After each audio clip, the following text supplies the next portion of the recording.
Have you ever made a couple of decisions and then got to the end of it and you're like, how did I not see that coming? Anyone ever done that? You're like, it was so bonehead. How, like, I have to see. Anybody? Okay, the 8 of you, rest of you, all good, good. Watching online, man, so glad that you're joining us. A ton of people this morning commenting. Thank you guys. So we're week 2 of a series called Epic Life. And I didn't say this in the first service, but I'll give you guys this super fast. This is more to me, kind of thinking through, both the kids graduated, college, young adults, start their lives, is over the last couple of years was kind of thinking of what would I share with them, truly? Like, what does it really mean to have life? And what I've learned is, for so many people, you get on this path and you get to the end and you're like, oh man, I should have seen that coming. What I've also noticed, though, is more interesting, is I'm not great at that, because I'm just like many of you. I'm like, how did that happen? And people are like, oh, it's kind of, but I am really good at seeing it in you and in my kids and my wife. And when they're like, oh my gosh, I didn't see this coming. I'm like, well, we did, right? All of us here, we saw that. I can't believe he left me. He's been leaving you for 6 months, right? We've all watched it. We've all watched it kind of happen. You're just the only person that's not in the loop. It's so much harder to see our stuff and our road and what we do, but it's easy. It's so easy to see in other people, and that's kind of floors me as well. But the whole point of this, and I was thinking about my kids, Jesus kind of makes a true statement in John 10:10, and he says this. He says, the reason that I've came, literally, I came so they, speaking of us, can have real and eternal life, more and better life than they ever dreamed of. So we'll pop this up here if you want to be part of it. Great. Not for you, boo. I don't care. That's cool. But we brought up a companion app and really just kind of go along with this series, have some daily reading, kind of some challenges. You can get it on the link. You can scan that. Feel free to do that. But here's the point of this whole series. As I look at what Jesus said, and I look at most of the people I know who follow Jesus, those two aren't the same. And sadly, they're not. I see people who are like, I'm stressed, I'm anxious, I'm worried to death about my kids, I've got stuff going on at work, I'm just overextended. And then Jesus walks in kind of in hippie mode, right? And he's like, I came so you could have a life that you couldn't even dream of. That sounds good, but I don't know if that's real. And that's really bothered me for a couple of years, and I think about my kids. You know what I really want for my kids, honestly? Same thing I want for all of you in this room. I want you to live a life that at the end of it, you're like, I think I lived I think I lived it well. I think it was better than I dreamed of. I think I made more impact and had purpose and felt good and felt like I was actually existing for more than just myself. That's what I want. I think that's the secret to all of this. So today, we're going to kind of follow along with that. But last week, I made this phrase. I said, I want to give you each week a tool. I said they're tools, not rules. And there's a huge difference. So today I want to kind of double back down on that super fast and share with you. So what are tools, rules, and principles? And just this is going to set up the story we're going to read today. But tools, rules, and principles, real simple. A tool is something we can use. It's not mandatory. If it works for you, great, right? If I have a hammer, I need to drive a nail in a piece of wood, hammer's a good thing for that. Not really a screwdriver, not really a saw. That's how it works. So if you need it, it's great. The tools that we're kind of talking about Epic Life, some of you are like, I'm good with that. I don't even need that. Okay, don't use it. I don't care, right? It's no sweat off my back. But it is something to kind of help you. How do we live out this life? Now, rules are different. Rules are kind of like the laws of the land. They should be followed. Or, you notice I put, you may get punished. You see, a rule or a law of the land is, on 52 from my house in Ironton to South Point, there's a stretch until about Colgrove where it's 60 miles an hour. So those of you who are listening, that means how fast are you allowed to drive on that? 68, right, good. Yeah, we all got it. We're all together. It's like you can drive. I don't know where this came from. Both my brothers have it too, so it must be a common thing. Like, and everybody always starts real redneck with this. Like, yeah, I talked to a state trooper about 20 years ago. He said if it's anything 8 or below, they ain't even going to pull you over. Just go ahead and drive as fast as you want. I'm like, we've all believed some lie. Like in our head, it's like some people it's 5, some it's 8, whatever. But you have that speed, right? I can drive 90 every day, every single day. And if I get lucky, I may never get caught. I may never pay the price for that ever. I may get punished. I may not. Depends on whether I get caught, right? That's how it works. Principles are way different, though. Principles, and this is so key, you can't break them. They just break you. You see, if I'm talking and Alicia's like, you know what? We have a meeting tomorrow morning. We have one at 9:15. And she walks in and she says, I've got a bone to pick with you. Trent, I hate gravity. right? And she's from Kentucky, so she'd say it about like that. I hate gravity, right? But here's the point with that. I don't care if she likes it or not. It doesn't matter if I like it or not. She can say, you know what, I'm going to get on top of this church building, jump off, and just see what happens, because I don't even believe gravity's real. It's like, you do it. You can do whatever you want. But we learn with the principles that once you learn how they work, and this is kind of how God designed things, you actually can use them to your advantage too. You can use them to your advantage, or you can ignore them to your demise. Now, why did I go through that? Because I want to share with you a principle today that I truly believe that's why I made it week 2. I think it's that important. I think after understanding our identity, which we talked about last week, okay, I have my mom and dad. They're present today. It's awesome, okay? I'm their kid. You know what's going to change that? When I'm bad? No. When I don't measure up? No. I'm their kid because I'm their kid. That's what God says. Like, you're my children. Understand this. You're good. You're locked in. Jesus did that for us. But there now becomes this principle of what kind of life do I want to live? Do I want to live a life that counts? Do I want to live a life that has purpose? Do I want to live where I feel good at the end of the day? Jesus is like, okay, I'm going to give you a principle. So if you're young, a lot of young people in here, it's awesome. Really take to heart. If you're old, take this to heart, because it never truly fails. Now, some bad news, okay? I know you came for the good news. Get to that, but I want to give you some bad news. Most of you here, with your personal problems, can't be fixed. Now, some of you are like, no, me, okay, fine. But let me say it again. Most of you in this room, most of your personal problems can't be fixed. Now, why can't your personal problems be fixed? One, because you're not a computer. You're not a car. You're a human. My daughter called me during the Lawrence County Fair, so that's second week of July. She called. I'm having lunch with a group of people in Ashland. She's like, hey, Dad, so I got into a wreck again. She had to say again because it's her number 2. I'm like, oh, gosh, what'd you do, Tegan? She's like, no, it wasn't my fault. Some old lady just like T-boned me on 4th Street. She's like, I don't think she knew she had a stop sign. She just barreled through. She literally hit me. Now, she called me, couldn't get a hold of her mom, so you know what I said. As soon as she said, I got hit, what do you think I said? See, if her mom, she would have called, she would have said, hey, I just got hit. Oh, my gosh, Tegan, are you okay? Right? I said, oh, my gosh, Tegan, is the car okay? Right? Because I knew. She's fine. She's talking to me. Anyways, so I'm like, guys, I got to leave. I got to go check this out. So I go, and it's like mangled the left side of her car and the front right side of her car where she hit a parked car. She's in here. I'll make fun of that. It's like her car's mangled, right? But you know what happened? We took it to insurance. About a month later, she drives it back home. To this day, it's out in the parking lot today. It looks like factory renewed. And here's the lie, though. You guys all I think that's how life works. Oh, I know I did that, but here's what, I'll just go and have someone fix it, or I'll do something and that'll fix my problems. You don't fix it, right? You just don't, because that's not how it works. I got a phrase for you. People aren't products. We can't be factory restored. Now, we're just saying, like, Jesus, yes, Jesus makes us brand new. I get that. But I'm just saying, the course I take in life, I just don't turn and say, God, get me out of this. It's like, no. There's a key to the course and the path that you take. Now, here's the big idea, okay? This is really simple. The route you take will create the life you make.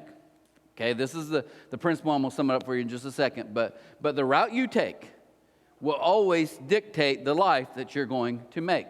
It's just how the principle of the road works. So what I think is so helpful for us, and this is the genius of Jesus.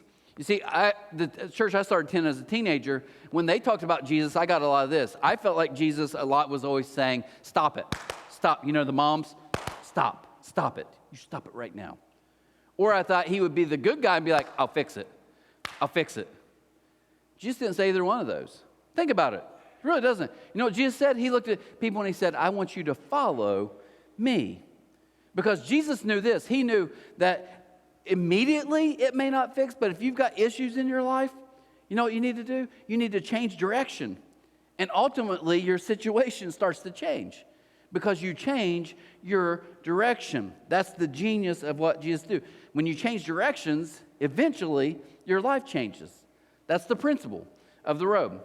So what I'm going to do today, I want to share with you, and this gets a little racy. If you're younger, I'll keep it PG, but it is a little... those of you ladies who like to go to the beach and you read those books, like the front cover has a guy that looks like Fabio, like long blonde hair, never wearing a shirt or it's ripped.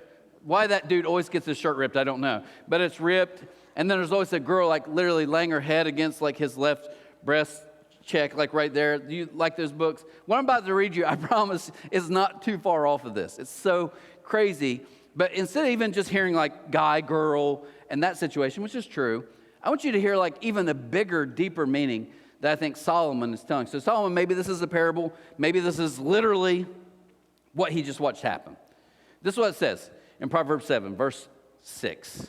He says, at the window of my house, this is the old man, I looked down through the lattice. I noticed among the young men, a group of young guys walking down the street. I noticed a youth who had no sense. He's a dummy. So if you talk to the old man, he's like, look, bunch of idiot boys, high school boys. They're idiots. We all know that. But I watched one in particular who's dumber. He literally they have little sense. This one had no sense. Look what he says. He says he was going down the street near her corner, walking along in the direction of her house. Now, I underlined that in my Bible because I want you to understand this principle I want to give you at the very end is all about direction. All about direction. What direction am I moving? You see, what the old man's trying to teach the young guy here is he's like, I'm watching him. I'm watching what he's doing. And this young guy thinks what he's about to do is just going to be an event. An awesome event, by the way, but an event nonetheless. Whereas the old man's like, this isn't an event. It's a road that you're on. If you're still kind of young and living in your mom and dad's house, those of you have like your mom, she annoys you. And you know why she annoys you? Because one, she loves you. And two, she's pretty smart. But she realizes all these things you think are just events. I'm just not going to study. I don't care. She's like, no, you're getting on a road. And I don't like the road that you're on. That's why they care about you and they're worried about. That's what the old guy's doing. He's like, look, I know the road. It gets better. This story is so good. Okay, so the young guy walks. All of his buddies are walking this way, and he starts veering towards this house, right? So he says, then out came a woman to meet him, dressed like a prostitute and with crafty intent. She wasn't a prostitute, but she's dressed like one, right? So about this time, he veers off because he's probably been, the last couple of days or last few years been checking out, thinking about her. So he walks over, and here she comes out of the house dressed like a prostitute. In that moment, he had music playing in his head. Now, I did this in the 9th grade. I want to do it for you guys because I want to cover all generations, okay? So I'm going to talk to the older people first. You know what song was playing in his head? Born to Be Wild, right? He was feeling it. As you laugh, you're getting older like me, right? Now, the young people are like, I don't know what he's talking about, okay? He was hearing Wiz Khalifa's Young, Wild, and Free, okay? Young, dumb, young, yeah, okay, so he's feeling that. Now, so you're like, I don't get this, so I'll talk to my generation real quick. You know what he was hearing? Stacy's mom is God. He was feeling it, right? Here's why I tell you that, though. He's hearing this song in his head that's like, this is going to be the most awesome event ever. But the old man is hearing a different song. He's hearing the theme of Jaws. Da-dun, da-dun. You get what I'm saying? Because he's been there. He knows.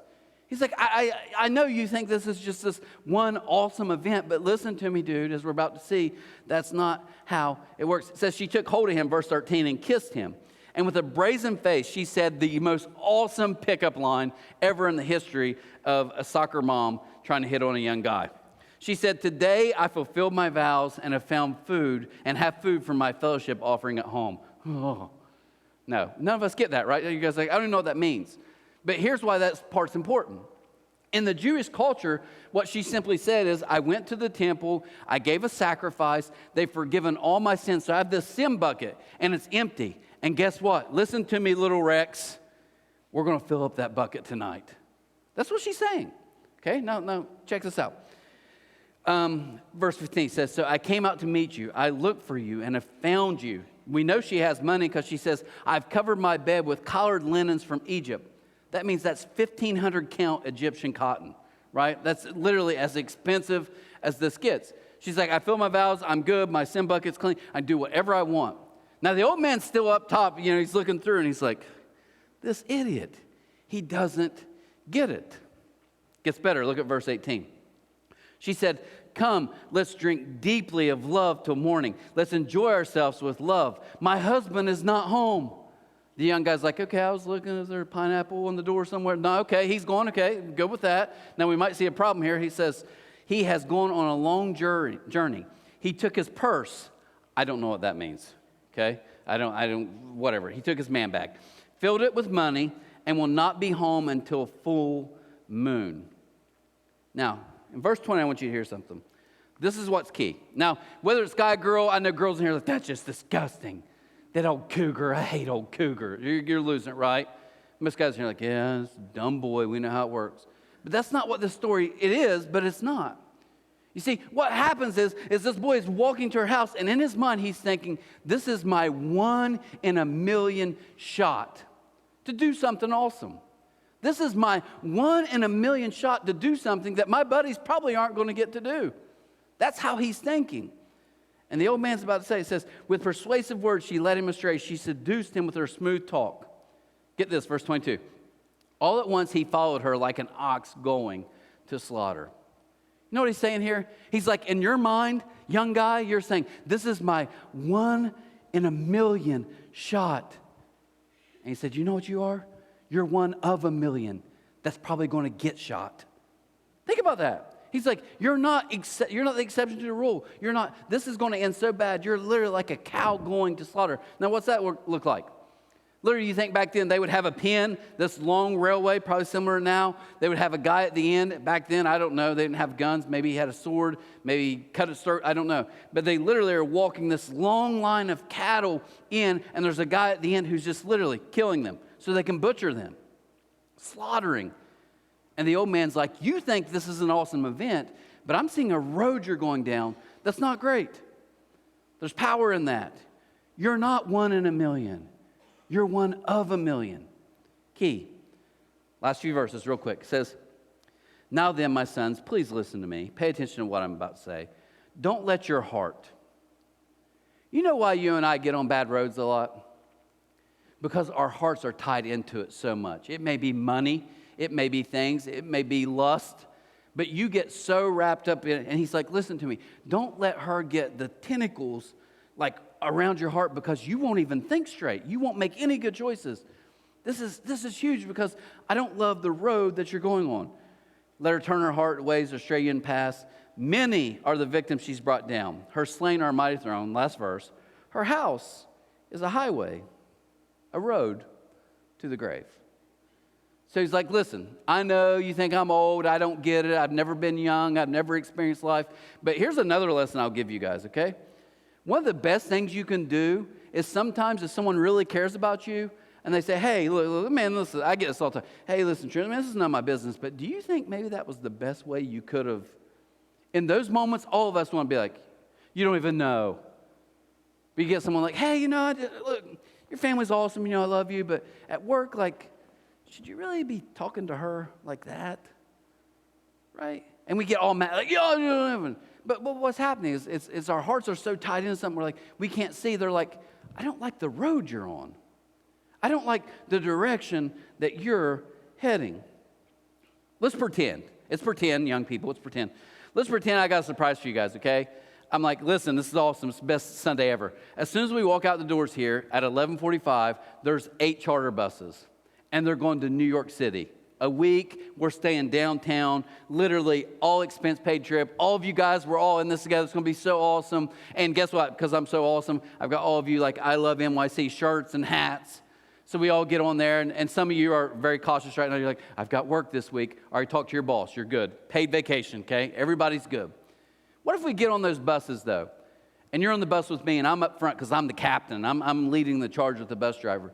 And he's like, where to? And I'm like, New York City. And then all of a sudden we make a left, and we head down here, and you're like, okay, I'm getting on 64, and maybe we're going to go to Charleston, then we're going to pop up and go, okay, get it. But while everybody's on the bus just having a good time, you're smart. And you're sitting back there, and you're actually watching, and it's not making sense. And it's not making sense because you're like, when we got to 64, instead of going 64 east to Charleston, you looked at me, and I went, go west.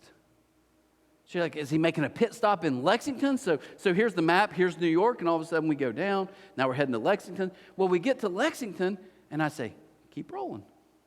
Then we get to Louisville, and everybody's having the best time of their life, but you're smart, and you're like, hey, Trent, wait a minute. We're not going to get to New York City. I'm like, no, we will. I promise you we're going to make good time. We're going to drive faster. And you're like, I don't care how fast you drive.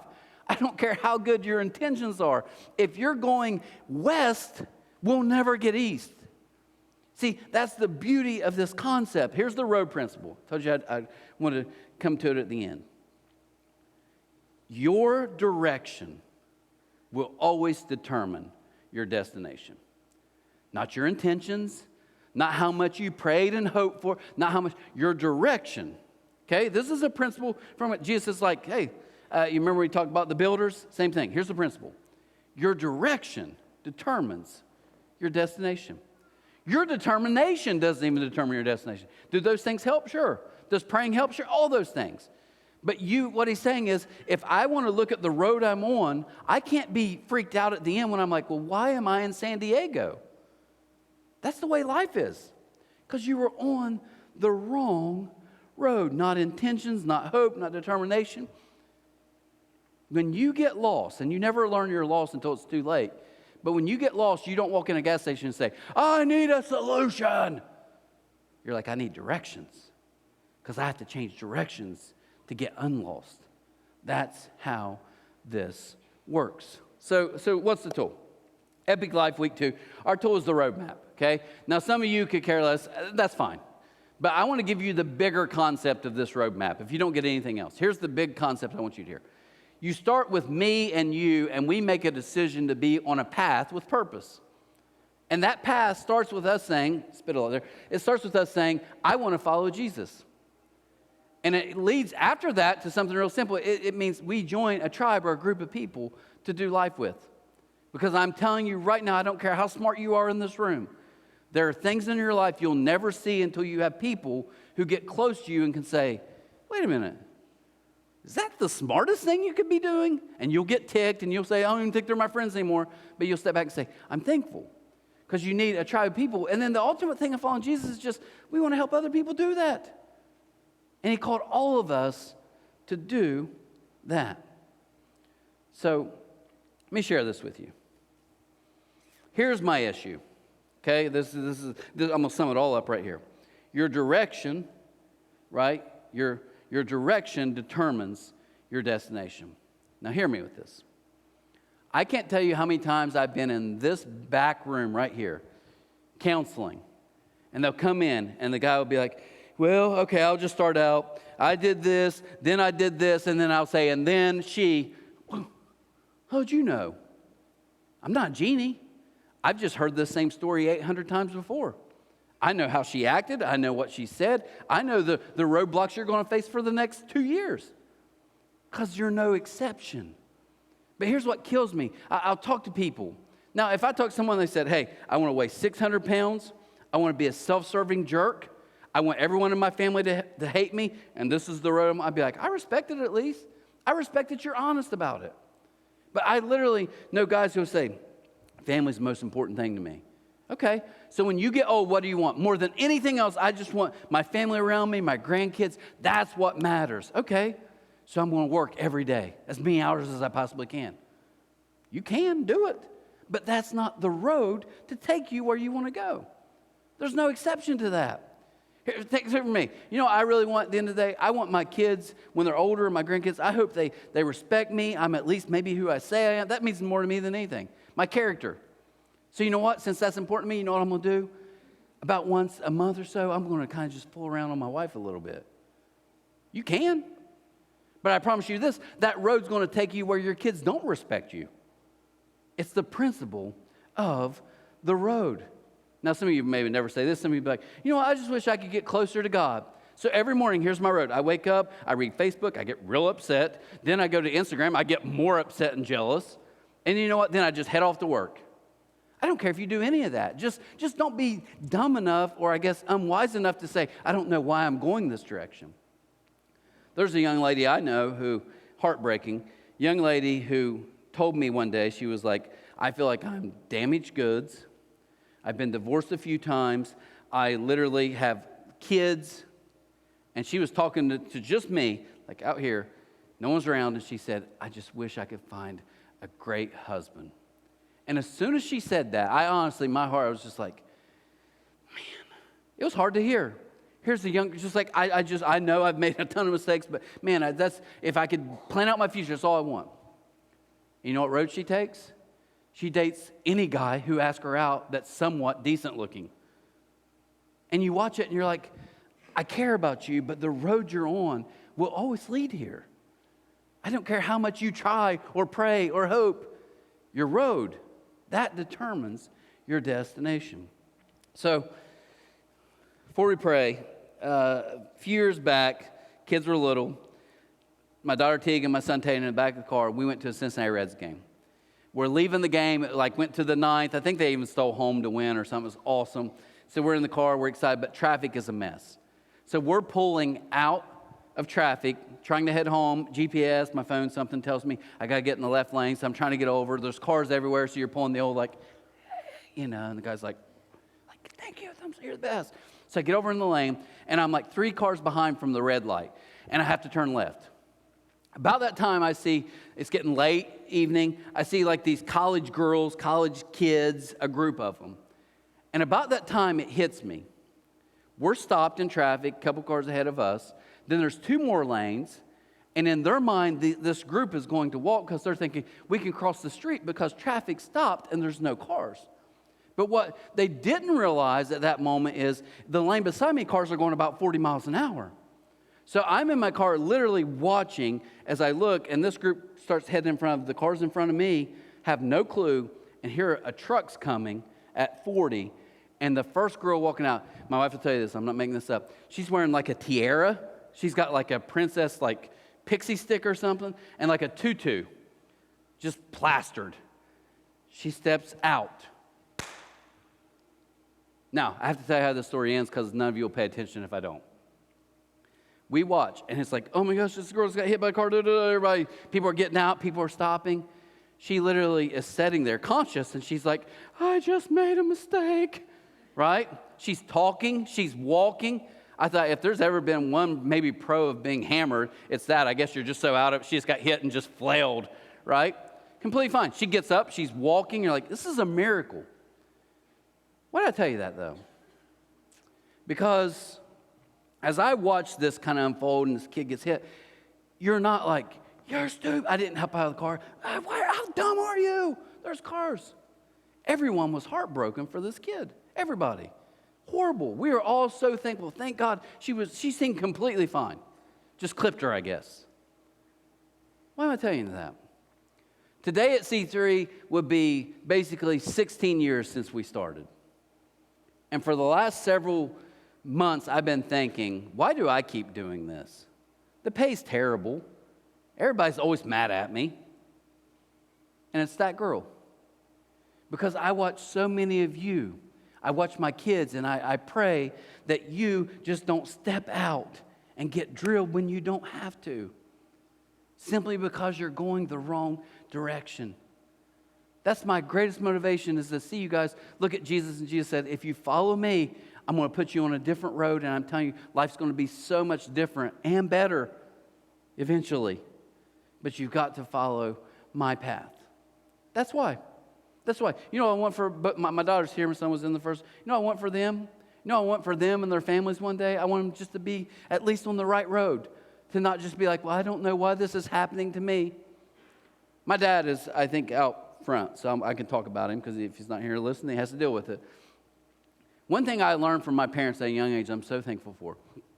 And we aren't the smartest people in the world. All of you are probably smarter than me in this room.